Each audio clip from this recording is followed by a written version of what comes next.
வணக்கம். பாருங்க, நான் இப்போ பஸ்ஸில் போயிட்டுருக்கேன். பஸ்ஸு ஃப்ரீயாக இருக்குது.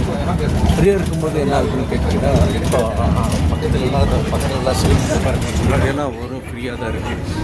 ஸோ அங்கே போய் உட்காரலாமா, இங்கே போய் உட்காரலாமா, இப்படியெல்லாம் தோணுது. அதே சமயம் நேற்று வந்துட்டு நான் வந்து பஸ்ஸில் வந்துட்டு ரொம்ப ரஷ்ஷான பஸ்ஸில் வந்தேன். அப்போ ஏறும்போது ஃபுட்போர்டில் மட்டும் கொஞ்சம் ஃப்ரீயான இடம் கிடச்சிது. ஃப்ரீயான இடம் கிடச்சிது அப்படின்னு சொல்லிட்டு சந்தோஷப்பட்டுக்கிட்டேன். அங்கே நின்று வந்தேன்.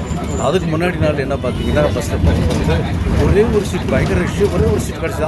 ஒரு சீட் கிடச்சிதுன்னு சொல்லிட்டு. ஆனால் அது அந்த இடத்துல சாட்டிஸ்ஃபேக்ஷன் ஆச்சு. அந்த இடம் அந்த சீட் கிடச்சிதே அப்படின்னு சொல்லி. சில டைம் வந்துட்டு பேனட்டில் கூட ஒரு சீட் இருந்துச்சுன்னா பரவாயில்ல அப்படின்னு உட்காந்து அங்கே பேனட்டில் போய் டிரைவர் பக்கத்தில் போய் உட்காந்தாலும் ஒரு சீட் கிடச்சிதுன்னு சொல்லிட்டு ஒரு சந்தோஷமாகும். இப்போது அதுதான் அந்த ரஷ் இருக்கும்போது ஒரு தனியான இடம் கிடைக்குமா அப்படின்னு சொல்லிட்டு ஒவ்வொரு இடத்துலையும் நமக்கு சாட்டிஸ்ஃபேக்ஷன் ஆகும். இதில் என்ன நான் சொல்ல வரேன் அப்படின்னு சொன்னாக்கா, சாட்டிஸ்ஃபேக்ஷன் அப்படின்றது நம்ம மைண்டில் தான் இருக்கே வழியே வேறு எங்கேயுமே இல்லை அப்படின்றத சொல்ல வரேன்.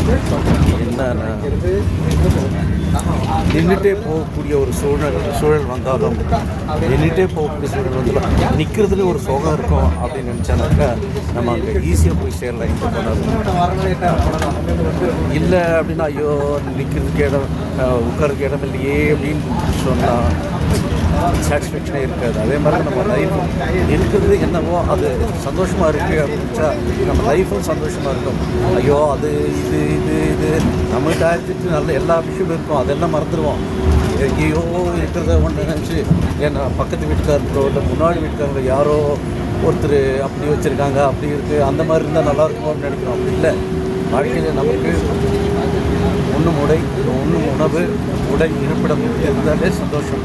மற்றதெல்லாம் செகண்டரி தான். அதில் தான் சந்தோஷம் இருக்கின்றது இல்லை. அப்போ இருப்பதை வைத்து தெரிஞ்சுக் கொள்வோம். வணக்கம்.